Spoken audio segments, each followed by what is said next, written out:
from North Carolina, a lady comes in and she says, Mr. Chapman, I'm fixing to do a cruise to the Caribbean, which will include the Cayman Islands. Could I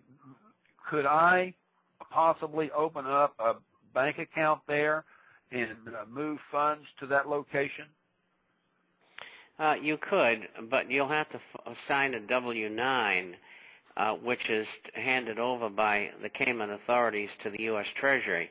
So the U.S. government will know that you have your money there, and if that doesn't bother you, well, that's fine.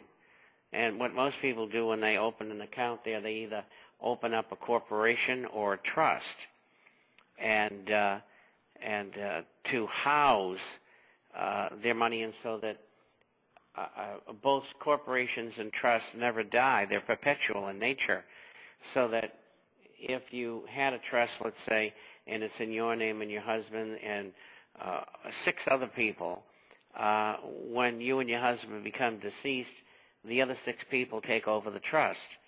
And so for tax planning and for planning a will of very sophisticated means, that's a good way to do it. But what's happening now is many banks and jurisdictions throughout the world are refusing, because of pressure from the United States government, to even accept a deposit account. I know a woman who lives in a South American country who has an account at a bank and went to open one in another bank, and they said, sure, we can take this small amount of money, $5,000 or $10,000, but if you bring any large amounts of money, like 100 or 2 or 300 or millions, you're going to have to prove where that money came from. And this is supposedly anti-money laundering, when in fact it is a way of keeping track of who's got what. And that's what the governments are after, because in the final analysis, what they want to do is steal all your money. She comes back in here and she says, the government already knows what I've got. I'm not scared of them for what they know. I'm just scared of losing it from the banks here. I just barely got my money out of a recently closed bank here in North Carolina, and even though they tell us our money is safe, even in this bank that's closed, I have to have the amount of money I have to keep it in 4 different banks, and I'm looking at the possibility of going into the Cayman Islands or one of the other island countries and opening up an account in which my money would be safe, and I could possibly go to those locations and have a Visa or MasterCard from those locations to where I would have some access to the money here. And if I were to be able to get out of the country in case the country collapses totally, it would have a resource. And you're always saying that to put money in different places. I'm still worried about the Swiss and trying to put money in Swiss bonds or Swiss money and trying to get it converted to some form of currency in any country. Is that going to be a problem? Well, the Swiss are asking American account holders to move their money out of there. They've had so much trouble with the U.S. authorities that they don't want the U.S. clients, but that's not good for them. They should fight the United States government, but obviously they don't want to. And it's not only the U.S. government, it's the European governments, because a lot of Europeans have accounts in Switzerland. What they want to do is corral everybody's money, and if they're not paying taxes, they want to get their taxes and fine them, which usually wipes out all the money the people have in the accounts, if in fact they're not filing in the respective countries in which they live that they have such monies. And so Switzerland's got a very, very difficult road to go. But if you're going to open up an account in Cayman or Panama or someplace like that, and Panama is probably more convenient than Cayman, then if you're going to declare it, there shouldn't be a problem. I only pay taxes on the interest I make on this money. It's because it's money we've accumulated over the years.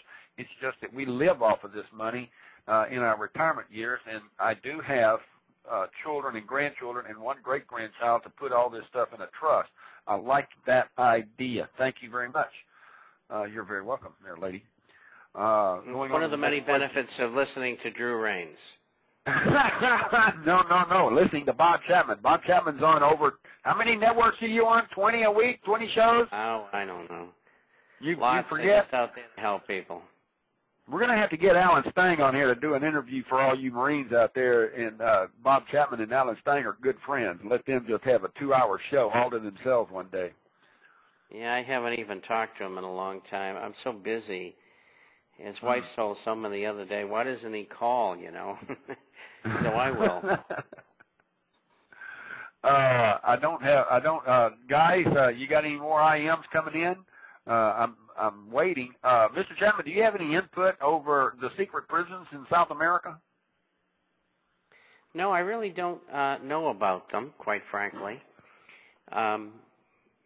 You know, you'd have to tell me about them because I don't know anything about them. Okay.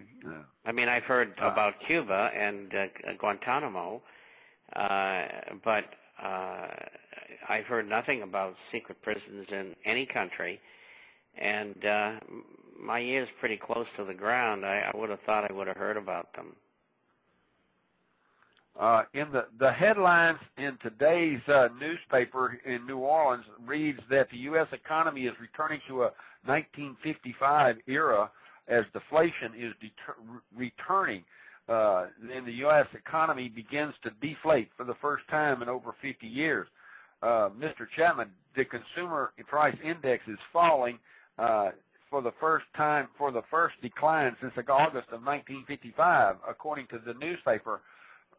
Is this going to continue, and how bad will it drop? Well, first of all, they're doing things which is going to bring inflation back to offset that deflation, and that will happen over the next year and a half.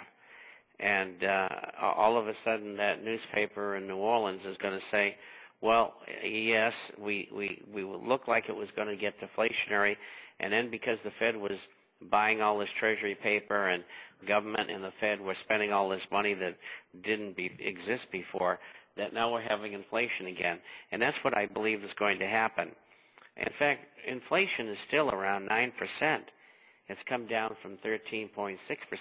It's still very strong, and it shows up mostly in the area of food. None of these manufacturers have cut back. In fact, they're increasing the price of food. Again, Credit Suisse came out today and said drug costs are up another 20%. There was another report said they were up 10 to 15%. Let's say it's 15%, a middle of thing. But prescription drug prices historically have gone up about 18% a year. And so all of these things are not stopping. They are continuing to gouge the public, and they will continue to do so as long as you let them. Mr. Chapman, that's our show for this week. You will return next week, I say? I certainly will. I heard that. I want to thank you very much for taking an hour out of your life and bringing forth insight to these Marines around the world. God bless you, sir. Well, I'm happy to do it. Happy to do it. Bye-bye. Ladies and gentlemen, all the contact information from Mr. Chapman is on my website, and we will be back in